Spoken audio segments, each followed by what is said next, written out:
This just makes me laugh every time I see it. It's causing me extra work, but it's not such a big deal. But I'm just thinking, what is going on? I told the truck driver, the concrete truck driver, I'm painting a circle. I painted a circle on the ground over there next to the garden beds. If you could just wash out the concrete out of your truck and put it in this circle. These pieces I just threw in here myself just now. So there's a splash here, there's a little splash there. Here's one of the main washouts outside of the circle. Here's the other main washout outside of the circle. I don't know what happened here. He parked exactly perfectly to be able to put it right in the circle. I don't know.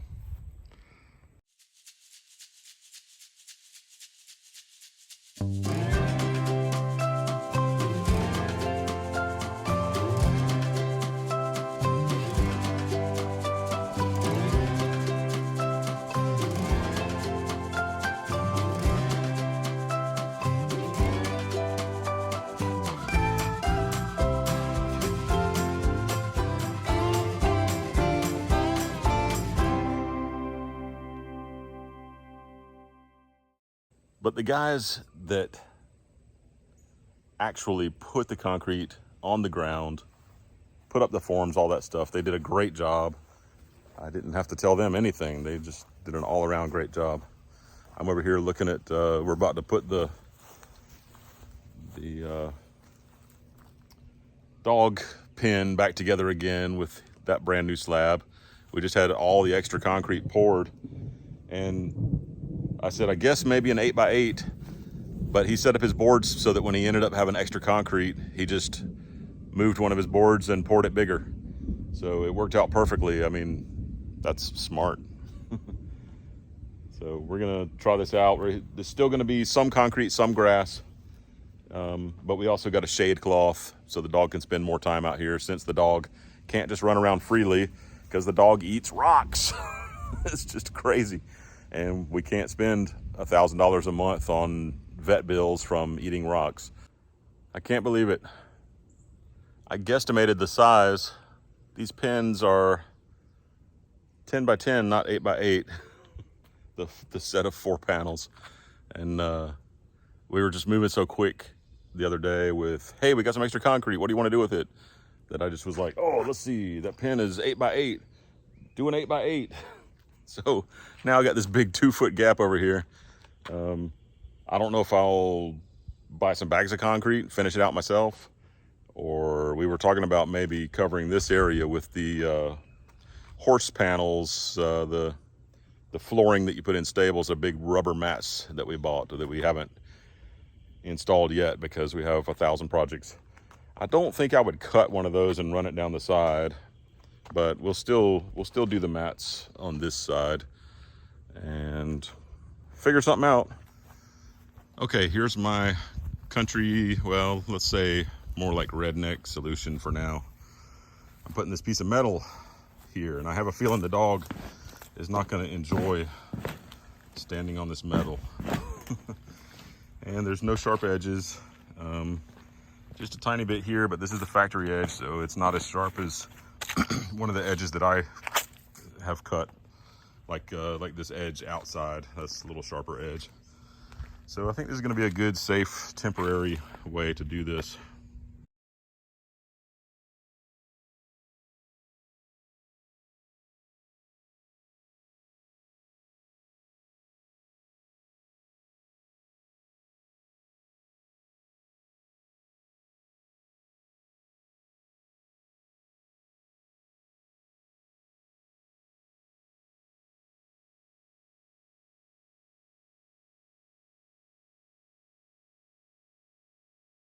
Today I'm over here digging a hole. This is where we're going to put the telescope.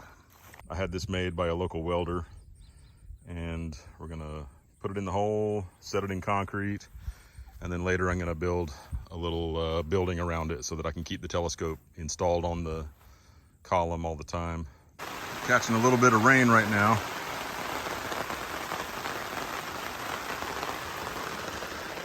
I'm Setting up this flag and this little stake right here on north and south.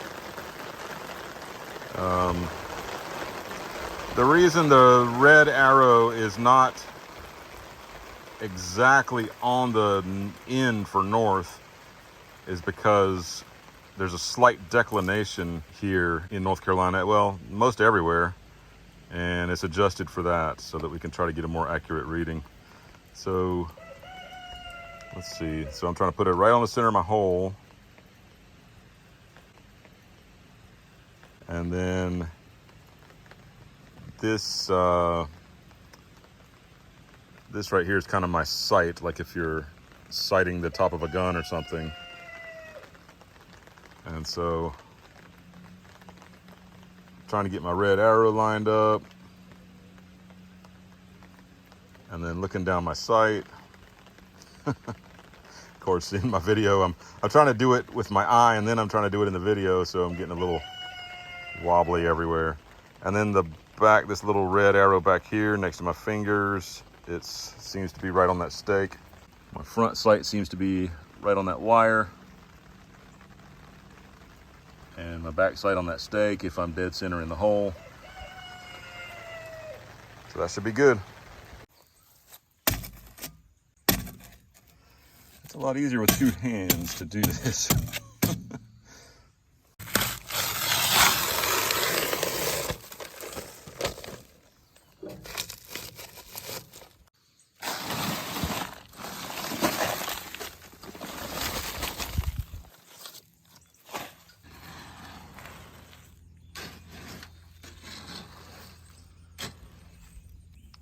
Getting the pole straight and tapping it down with my stick to just kind of settle my concrete around.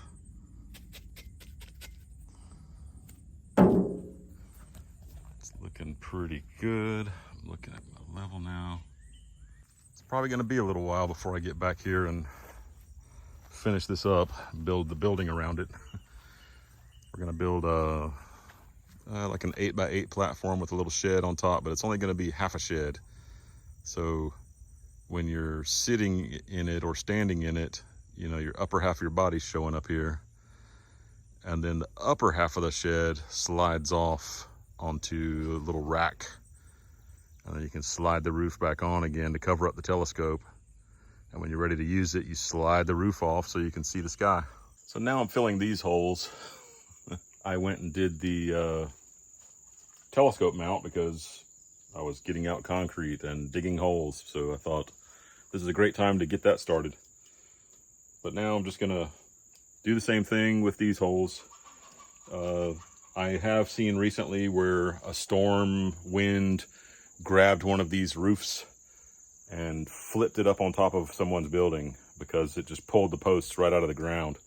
So I definitely want to put a lot of extra weight on these and anchor them to the ground pretty well. I don't think wind would get as good of a grip on this just because it's only 6 feet. But, well, I guess with the extension out here, it's 8 feet. But I just don't see wind, especially with these trees right here, I don't see wind getting up under it that much. Maybe on the other side it would do it more.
We'll put some more in there. I think between this one and the next one, I can probably use up another bag.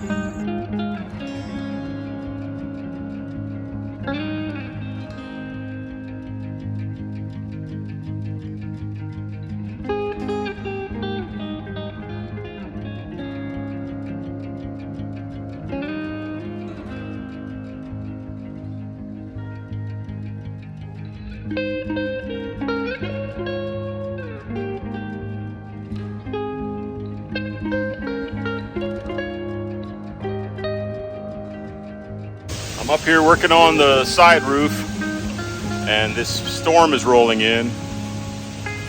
Now I see the rain. Clouds are gorgeous, but we're about to get massive rain. I gotta get down. I ran inside and took a shower before the thunder got going too bad. The storm has moved on. It's already drying up a little bit in the driveway here. So tonight the kids are away. We're gonna have steak and a glass of wine and enjoy the evening.